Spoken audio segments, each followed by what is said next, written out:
On today's show, Philadelphia 76ers star Joel Embiid's injury update and timetable for a potential return. Could he make it back for this year's NBA playoffs? Plus, is the 65-game award rule having some negative consequences on the NBA players? We're going to talk about that, as well as what the 76ers need to do to stay afloat without Joel Embiid. It's all coming up right here at Locked On NBA. You are Locked On NBA, your daily NBA podcast. Part of the Locked On Podcast Network, your team every day.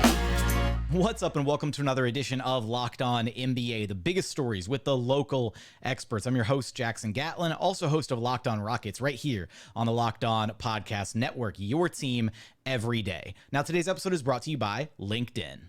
When you're hiring for your small business, you want to find quality professionals that are right for the role. That's why you have to check out LinkedIn Jobs. LinkedIn Jobs has the tools to help you find the right professionals for your team faster and for free. LinkedIn isn't just another job board. LinkedIn has a vast network of more than 1 billion professionals, which makes it the best place to hire. It gives you access to professionals you can't find anywhere else. LinkedIn does all that while making the process easy and intuitive. Hiring is easy when you have that many quality candidates. So easy, in fact, that 86% of small businesses get a qualified candidate within 24 hours. LinkedIn knows that small businesses are wearing so many hats and might not have the time or resources to hire. LinkedIn is constantly finding ways to make the process easier. They even just launched a feature that helps you write job descriptions, making the process even easier and quicker. Post your job for free at linkedin.com/lockedonnba. That's linkedin.com/lockedonnba to post your job for free. Terms and conditions apply.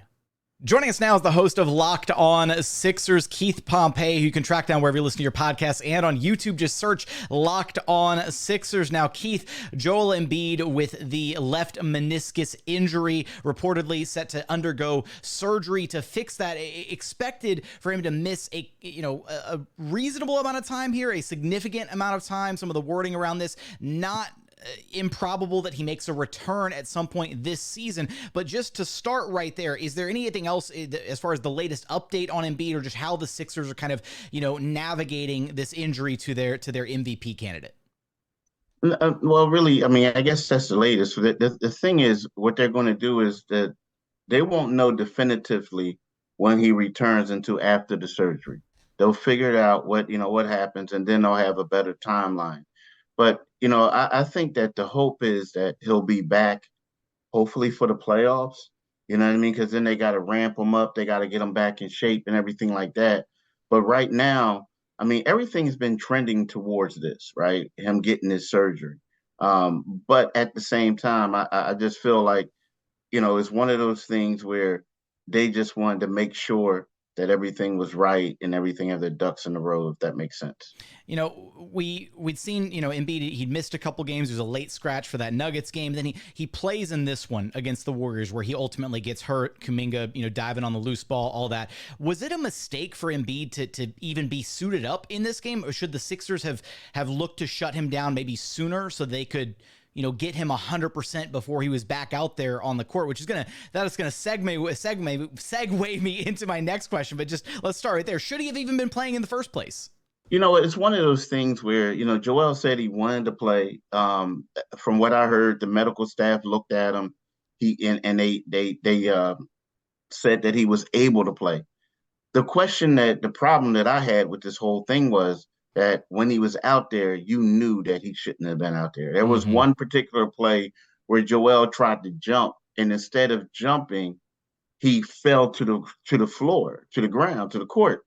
And at that particular point, I thought it was like, get him out, just shut him down, you know what I mean? And maybe see what's really wrong with him. So I think that it was cool for him to play, but I felt like there was a particular point where they should have just shut him down and cut him. And they kept playing him, and now we look at the injury. So it was just bad decision on their part.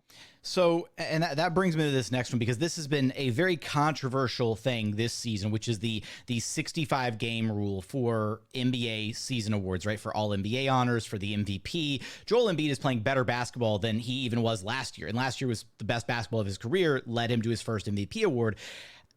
I feel like this 65 game rule is controversial for a variety of reasons. One, because it does kind of feel like it's working, right? Like players they feel the pressure to want to play in these games, but is it becoming a negative to where you have a guy like Embiid who knows that he's kind of up against the edge of the games that he could have potentially missed, right? If he misses any more time, then he potentially doesn't get to be in the MVP race. Where do you stand on the 65 game rule right now? Do you think it's ultimately a good thing or a bad thing for the players? I think it was a great idea when it came out. I really did. I felt like it was one of those things that it was a great idea. But now that I'm looking back at it, and it's not because of just Joel Embiid, we got to talk about Tyrese Halliburton, right? Mm-hmm. So when you look at it, these are like two first team All NBA performers this season who aren't going to be on the list, right? Because they're not even going to be third team All NBA. So when you look at that, I think that there's going to be a lot of asterisks. There's going to be a lot of guys who are going to get bonuses. They're going to get a lot of things who don't deserve it. And there's going to be other guys who deserve it who won't get it. So I feel like it's going to be a problem. And again, I understand what the league was trying to do, but you got Joel Embiid who was putting up numbers that we haven't seen since Wilt Chamberlain.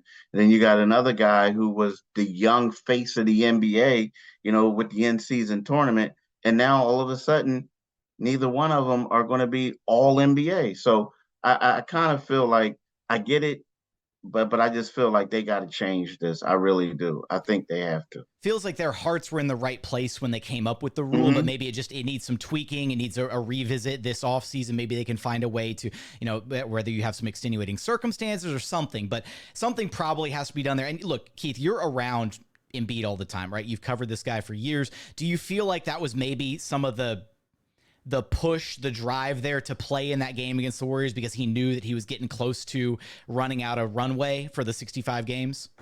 Yeah, now he'll say it wasn't, right? But Yeah. I think it was. I think it was 50-50. I think in the 50-50 meaning, like, I feel like, people questioned his heart. They questioned his desire, right? After the Denver thing. And then so I think that had something to do with it. But also, yeah, he's looking at it like I have to play in these games. And but then part of it is I think that and the reason why he stayed in too was because he wanted to get up some points. Like, he's the scoring leader. He had a string of 30-point games going on. So I think all that factored in. But yeah, a lot of it, yeah, I gotta play. I need to play in order for me to become this MVP, even though he's saying it wasn't important to him, but it's important to just about any player who's in the running for it. They all want to do it. They all say they don't.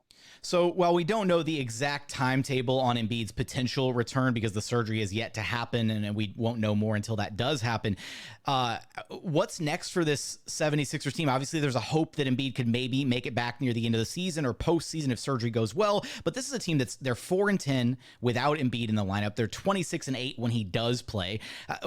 How can this team stay afloat without Joel Embiid for the back half of this season if he is able to potentially return at some point? What needs to change? I mean, it's going to be tough. I mean, we talk about what needs to change. I mean, I feel like we're going to have to, like, other guys are going to have to step up. Like, we know that Kelly Oubre can get buckets. We know that Tobias Harris can be a pretty good scorer, but the problem is on the defensive end, right? They don't have anybody who can anchor their defense like Joel does on the defensive end. So I feel like, and I do like Paul Reed, I like Mo Bamba, but I also feel like they need some help at the center position, until Joel comes back. Because I don't know, like, they lose a lot. I mean, we're talking about a guy who was averaging 35 points a game, a guy who was averaging, 11 boards a game. These are things that the Sixers, like, they need a dominant inside force in order for them to help them. But I just don't see it, man. I don't. And people laugh and they joke, but this is the things that James Harden provided for you. Like last year when they had James Harden, when Joel Embiid was out, they were very successful because they ran their offense through James. Now, you got to figure out if Tyrese Maxey can get it done. Like, he's a all-star guard, but James was proven in these type of situations. So you need a lot more from Tyrese. But I also think you need a center who can be a rim protector, who can anchor that defense. Do you think there's a world where the Sixers, I'm sure they've been blowing up the phone lines trying to figure out somebody out there, a replacement type big to maybe fill that void that Joel Embiid is going to leave. Do you see them maybe making what would you'd consider maybe like a Band-Aid trade, a bigger trade than maybe they would have wanted to make ahead of the deadline to kind of fill that void? And is there a name out there, or a couple names maybe, that you might have your eyes on if you're a Sixers fan? Well, if Joel Embiid is going to come back, if he's going to come back, and for the playoffs, the player that I think that they need to go after would be Andre Drummond. Now, I don't know if Chicago's willing to give him up, but the thing is, he's a guy who was here before. He was a guy who the players love and everything like that, but they need a rebounder. They need somebody that's going to have a presence. Now, the thing is, in the playoffs, Drummond's not really, quote unquote, a quality playoff player, they say, but he can get you through the regular season. I feel like he's an innings eater. He'll eat up the minutes during the regular season. Yeah, he'll definitely eat the minutes for you, eat them all up for you. But at the same time, I just feel like that he's a guy that can come in and do a lot of the things that they need. Like, they're getting killed on the boards. He's an elite rebounder, right? One of the best ones in the league. And then one of those things where when Joel Embiid comes back in the postseason, you can have him get some of these quality minutes, right, coming off the bench. But the thing is, the question mark is, are the Sixers going to have enough to get him? Because right now he is of a need, and if that's the case, I know Chicago is going to try to ask for a whole lot to get this guy. To give this guy up.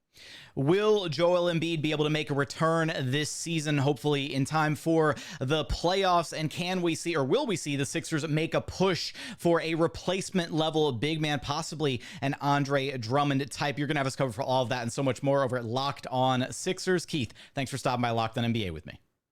Thanks for having me.